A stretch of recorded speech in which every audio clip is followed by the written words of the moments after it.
mau nanya kalau misalnya kita dalam bersaudara gitu, Ustaz, konflik gitu antar saudara. Jadi kalau orang tua kita udah meninggal tuh gimana gitu di sananya? Keadaan orang tua kita udah meninggal kayak mana kalau kita konflik sama saudara? Iya. Keadaan orang tua kita tetap dikubur itu. Nggak main-main ke sini. Nggak, maksudnya apa tuh waktu itu pernah Ustadz bilang mereka tuh sedih gitu. Ya sedih memang. Jadi kalau misalnya kita kan kalau saya gitu ibaratnya kayak anak, itu juga apa keponakan gitu. Iya. Yang bisa saya lakukan gitu untuk buat keluarga saya tuh kayak utuh lagi gitu. Gimana? Kita kan sebagai anak kadang nggak didengarkan karena kita cuman kayak anak gitu. Orang Iya. tua ini lebih kayak egonya gitu, lebih mementingkan kayak perasaannya. Yang di sana juga kayak gitu juga, paman tuh kayak gitu juga gitu. Lebih ke dirinya sendirilah yang dipentingkan. Padahal ini kan udah bertahun-tahun gitu. Jadi kayak saya tuh kok terpikir ke kakek saya gitu. Saya nggak pernah lihat kakek saya. Saya cuman pernah ketemu sama nenek saya aja. Cuman terpikir ke kakek aja gitu. Gimana mereka di sananya gitu. Sedangkan anak-anaknya ada yang konflik misalnya. Semuanya gitu, kan cuma tinggal berempat. Ini real nih ceritanya ya, nyata nih ya. Iya. Oke ya. Iya terus aja. Cuman tinggal berempat gitu. Jadi antara satu sama yang lain tuh, yang ini berdua gitu. Yang jadi dua-dua ini nggak tegur sapa gitu. Oke. Sampai kayak lebaran pun nggak didatengin gitu. Oke. Masalahnya tuh mungkin udah lama. Adalah mungkin karena perasaan atau sakit hati. Tapi memuncaknya karena warisan waktu dibagi itu tidak sesuai gitu. Yang awalnya kan perempuan cuma satu, yang sisanya tuh laki-laki lah. Dibaginya tuh berlima. Yang satu tuh karena udah meninggal kan, jadi kekasih ke anaknya. Jadi dibaginya tuh awalnya bilangnya bagi rata gitu. Tapi setelah uangnya sudah didapatkan, ada yang berkomentar kalau ini sesuai dengan agama, yang laki-lakinya lebih besar, jadi yang perempuannya dibagi sesuai dengan agama. Tapi awalnya tadi bagi rata gitu bilangnya. Oke. Jadi yang perempuan nggak terima gitu? Yang perempuan tuh mungkin tidak terima juga. Ya. Tapi yang lebih tidak terima tuh karena lebih ke perasaan yang sudah tersakiti berlama-lama gitu. Sakitinya apa? Karena dijanjikan katanya bagi rata gitu? Di luar itu? Di luar itu, perasaan sudah tersakiti lama-lama gitu. Oke. Jadi maksudnya tuh sampai sekarang tuh nggak ada yang mau satu pun nggak ada yang mau mengalah gitu. Apa yang bisa kakak lakukan gitu maksudnya? Iya, karena sudah sangat lama, sudah bertahun-tahun. Tapi kalau yang permasalahan ini karena warisan baru 2 tahun lah.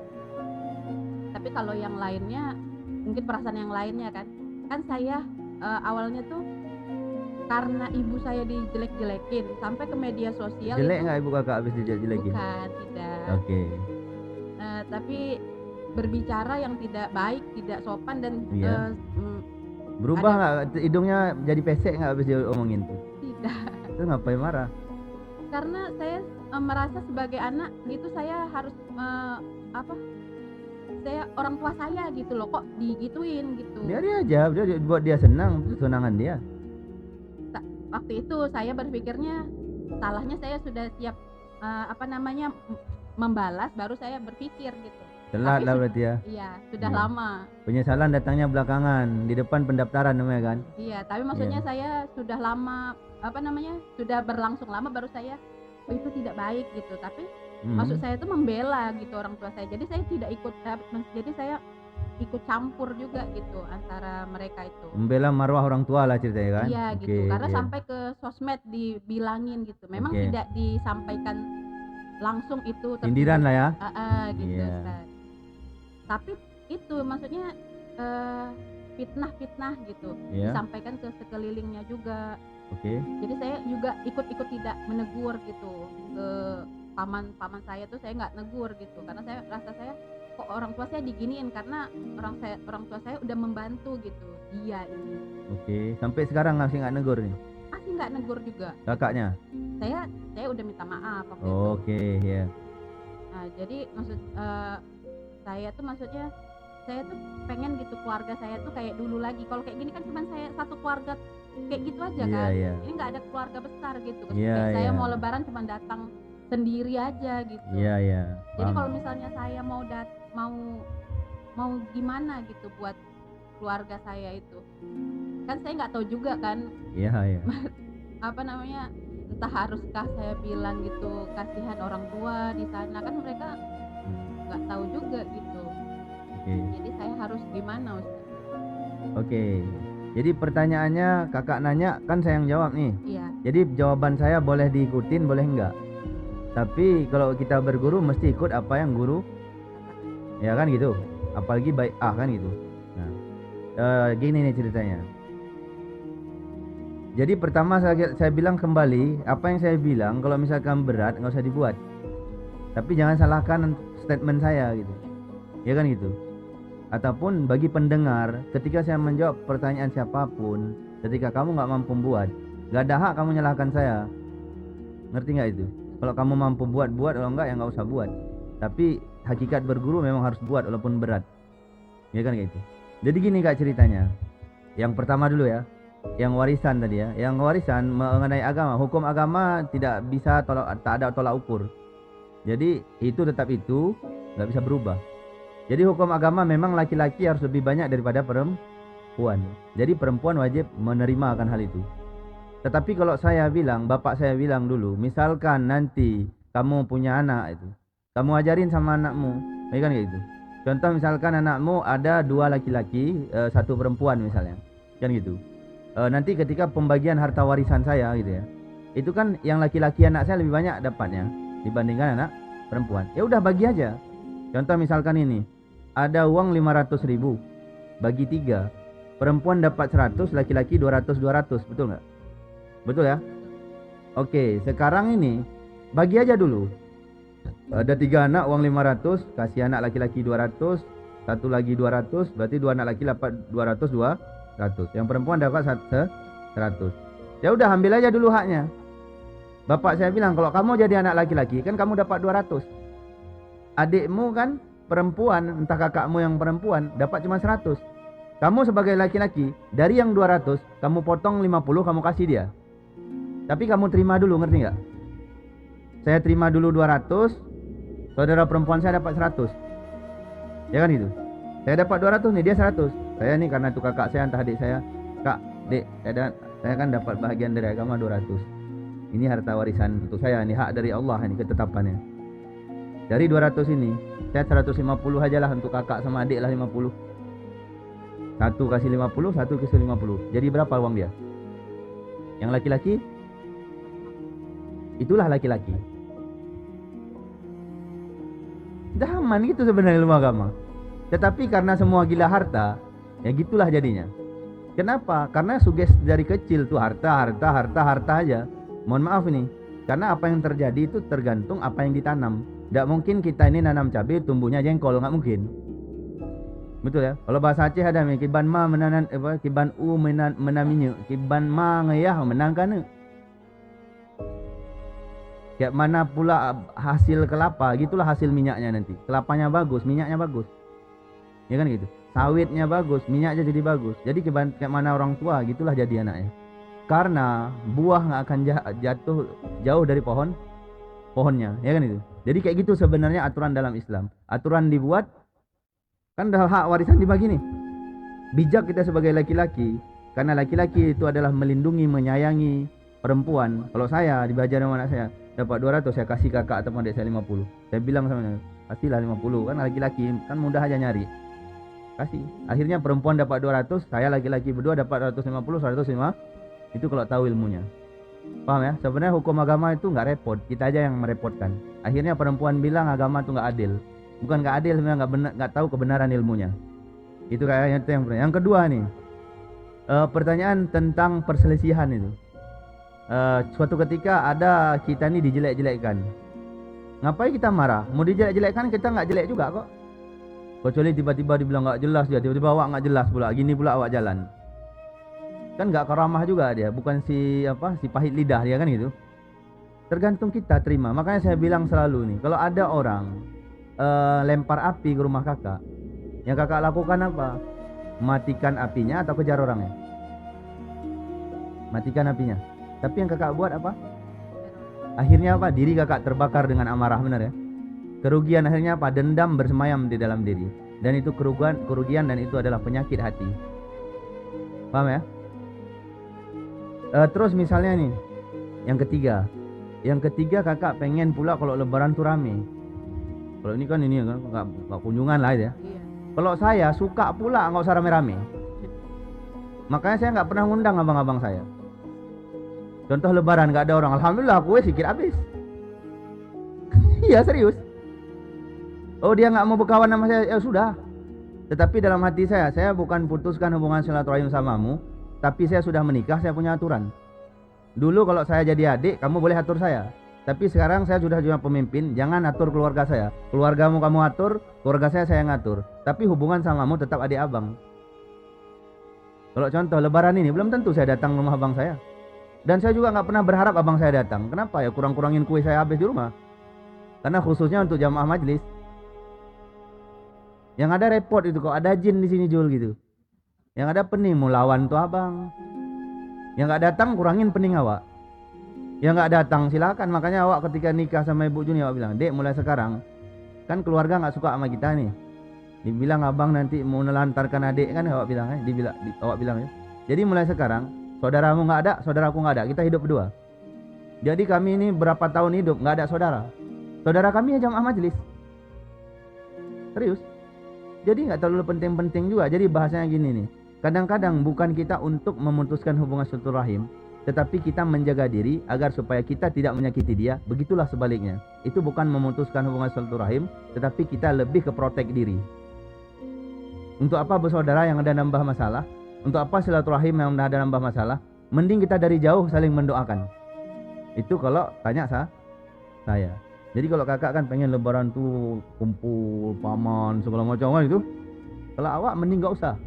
Kenapa? Kalau dia main ke rumah awak, istri awak yang capek nanti. Ngerti gak itu? Main lah pula paman segala macam gini-gini. Kalau jamaah majlis enak awak bilang nih, "Ibu nanti tolong beresin dulu kan." Kebayang gak contoh abang bapak awak datang nih, kakak bapak awak datang segala, "Pak nanti," kan gak berani awak. Ngerti gak itu? Paman itu. Kalau bahasa Aceh paman itu apa? Apa boleh, abua boleh kan gitu. Kalau cik itu adik itu, cik namanya. Kalau orang Melayu kan cik.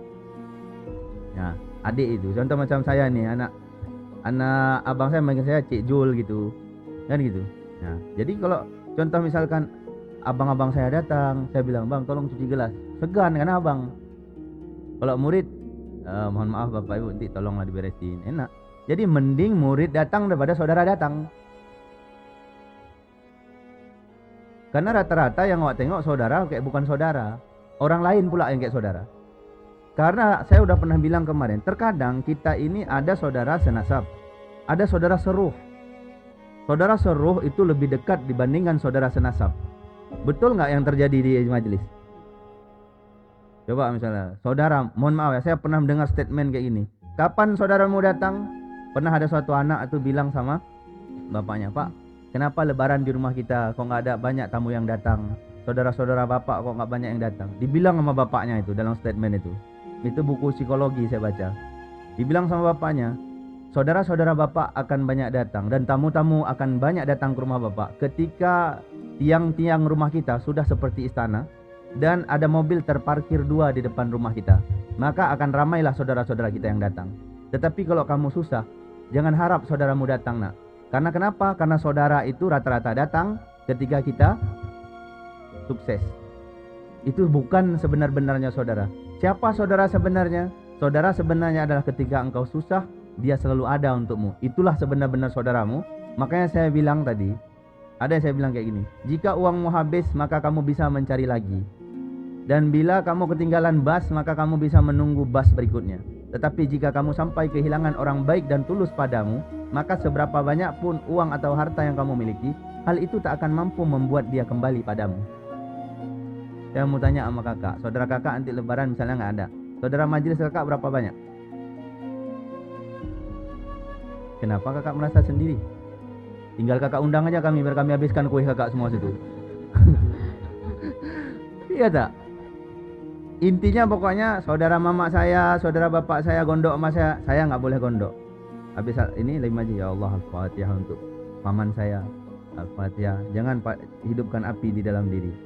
Kalau kira-kira nanti masih banyak terlalu kue lebaran di rumah, ada buat sate Belitung, insya Allah kami siap untuk menghabiskannya. Saudara kakak semua di sini, jangan merasa sendiri. Ngerti? Oke, semoga mudah untuk mengamalkannya. Nah, kalau misalnya kita kan ada nih kayak saya kan kayak jualan tuh kan, ketemu pelanggan. Iya. Pelanggannya tuh saya tuh waktu itu malam nggak bisa ngantar, ada sebuah tempat tuh dia tuh gelap, terus ada rawa kan gitu. Saya jadi takut mau lewat situ. Kayak dalam pikiran saya nggak boleh ngantar ke situ gitu, karena jalannya juga nggak bagus gitu kan. Jadi situ tuh juga banyak anjing kan. Jadi waktu itu saya minta tolong sama dia ketemuan di dekat masjid, karena dia waktu itu mau ada acara kan Ustaz. Terus dia minta tolong sama suaminya. Seharusnya kan saya itu kan acaranya habis isya. Terus habis itu dia minta tolong sama suaminya. Saya kan datang juga kan. Jadi saya pun ngebut juga datangnya, takutnya dia marah atau gimana. Jadi pas waktu itu saya dimarah-marahin sama suaminya kan. Kenapa kok nganternya nggak mau di sana, di rumah aja gitu nganternya, kan rumah bapak tuh gelap Pak kalau lewat situ gitu, saya sendiri, kenapa nggak cari kawan kayak gitu. Nah saya mau saya jawabin, kayak ada yang nggak usah dijawab, ini kayaknya bapaknya lagi kayak gini nih gitu kan. Jadi kayak ada nyuruh tuh buat nggak usah terlalu memperkeruh gitu.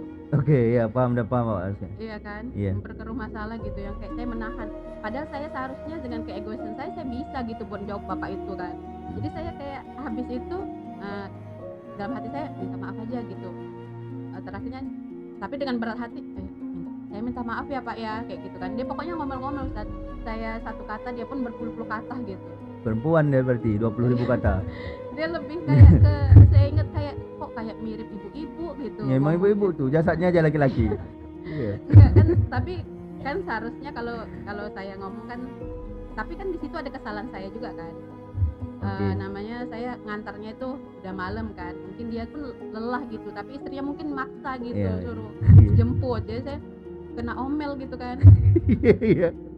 Terus habis itu saya udah minta maaf, terus saya pulang kan, nggak pulang sih, berhenti dulu, saya balasin WA-nya kakak itu. Saya bilang, Kak maaf ya saya bukan mutusin silaturahmi, saya minta tolong kakak nggak usah pesan sama saya lagi gitu. Jadi saya bilang kayak gitu kan, jadi saya maksudnya saya mau menjaga hati saya gitu, saya istighfar aja, nggak saya masukin ke hati, nggak terlalu masuk lah gitu kan. Dan nggak itu juga sih, maksudnya bilangnya nggak berpengaruh, tapi saya nangis gitu kan satu jalanan itu, kayak sedih gitu. Saya bisa nih gitu, saya bisa jawab dia, kok dia enak-enak kali ngomong kayak gitu sama saya gitu. Oke, awak tahu penyebabnya itu, mau aku saya tahu solusinya? Ada itu, makanya ada orang yang dia melakukan sesuatu dia nggak tahu ilmunya, ya kan itu. Kayak gini nih ceritanya. Apapun yang kita jual, jadikan itu produk yang paling berharga dan mahal. Apapun ilmu kita, jadikan itu menjadi ilmu yang paling berharga dan mahal. Mau ikut saya kan? Iya. Saya setiap diundang orang, ketika nanti dia nggak jelas di sana, saya bilang langsung, saya datang sini bukan cari duit. Ada pernah saya itu diundang ruqyah, udah setengah malam, jam 11 datang, uring-uringan tuh keluarganya. Karena kan saya banyak harus saya kunjungi ya, uring-uringan gini-gini, saya tengoklah psikologinya. Maksudnya ini apa nih? Udah jam 11 loh ini katanya. Dia cetus gitu, ada seberapa keluar. Saya bilang, Bu mohon maaf itu siapa Bu? Saya bilang, itu suami saya. Suruh panggil lu sini, saya bilang. Duduklah bapak itu. Pak saya datang sini bukan ngajak ribut, saya bilang. Saya datang sini diundang sama istri bapak. Udah bilang belum sama bapak? Saya bilang. Udah katanya. Saya datang membantu bapak. Saya datang bukan nyari duit, saya bilang. Kalau bapak keberatan ngapain undang saya? Saya masih banyak harus saya kunjungi yang lain. Akhirnya dia bilang, Pak mohon maaf Ustaz, iya kelakuan bapak itu membuat bapak dimaki orang, saya bilang. Saya datang sini, kalaupun saya nggak datang ke rumah bapak, saya bilang, saya masih banyak kok yang undangan lain. Artinya apa? Kita buat kita ini dibutuhkan orang, bukan kita butuh sama orang, ngerti nggak? Kalau kakak tadi, usaha kakak tadi, kakak butuh sama orang. Jadi kalau misalkan dia nggak pesan takut rezeki hilang, nggak gitu dia sugesnya. Jadi kita buat aturan di dalam apapun yang kita buat. Usaha kita contoh, kakak punya usaha kue, posisinya kakak harus antarnya sendiri. Kakak buat di situ aturan. Saya akan mengantar di posisi contoh misalkan kalau misalkan masih di kota, saya nggak mau ngantar kalau di atas jam 10. Jadi kalau misalkan kan cetan tuh, Assalamualaikum Bu gitu, saya mau pesan kue gitu ya. Coba chat saya, gini harus jualannya harusnya. Karena banyak pula orang nggak tahu ilmunya ini. Coba chat misalnya orang tadi coba. Assalamualaikum Bu, saya mau Pak aja lah. Iya oke, coba. Ya, Assalamualaikum Pak, saya mau pesan kue. Oke, kue apa? Kuenya itu campur-campur gitu. Oke, kapan mau diantar? Acaranya tuh Mbak Deisa, jadi nggak terburu-buru juga. Posisi rumah di mana Ibu? Di hutan lah biasanya. Iya. Di hutan. Mohon maaf saya karena perempuan, saya nggak berani ngantar ke hutan. Kalau Bapak mau pesan kue saya, silakan datang aja jemput di rumah saya. Kalau Ibu mau kue saya nggak berani antar nih karena apa? Saya setiap pergi lewat hutan, saya takut pocong. Sugesti saya muncul pocong misalnya ya. Gitu ya. Jadi saya kalau melewati hutan saya nggak mau antar. Kalau Bapak mau pesan kue sama saya, Bapak datang aja ke rumah. Ibu datang aja ke rumah. Ibunya jawab apa? Ya udah, datanglah ke rumah. Kalau nggak mau datang, nggak usah pesan sama saya. Masih banyak orang jual kue di kota Batam. Kalau nggak pesan di luar negeri. Kenapa saya berani bilang kayak gitu? Karena produk saya mahal. Maka saya akan membuat saya dicari orang, bukan saya mencari orang. Itu kan ada psikologi berharap. Jangan gitu. Kalau awak tolak, nanti hilang rezeki. Bilang aja sama Allah, ya Allah kalau ini repot, Allah ganti sama yang lain. Diganti.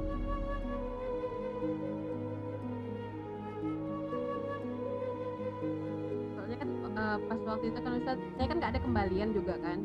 Jadi apa namanya, uangnya 50, kuenya itu 30.000 aja. Yeah. Pak, saya nggak ada kembalian. Sana cari-cari katanya kayak gitu kan.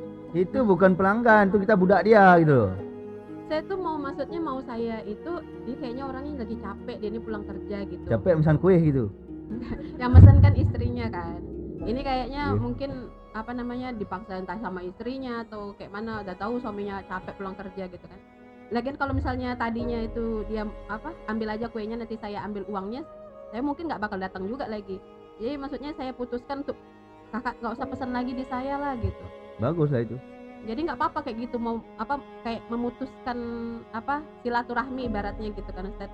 Oke. Saya udah bilang tadi kakak, kalau ada orang repot di dalam hidupmu, kalau saya ya Zulqadri bin Abdurrahman, dia nampak di mata saya aja saya geser, apalagi dia dekat. Makanya nggak ada orang yang bisa ngurus saya gitu.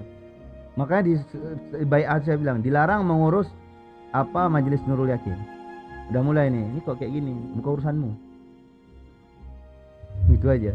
Kalau contoh misalkan nih, cikgu, itu uang pembangunan kan selalu dikumpul, kok belum dibangun mihrab?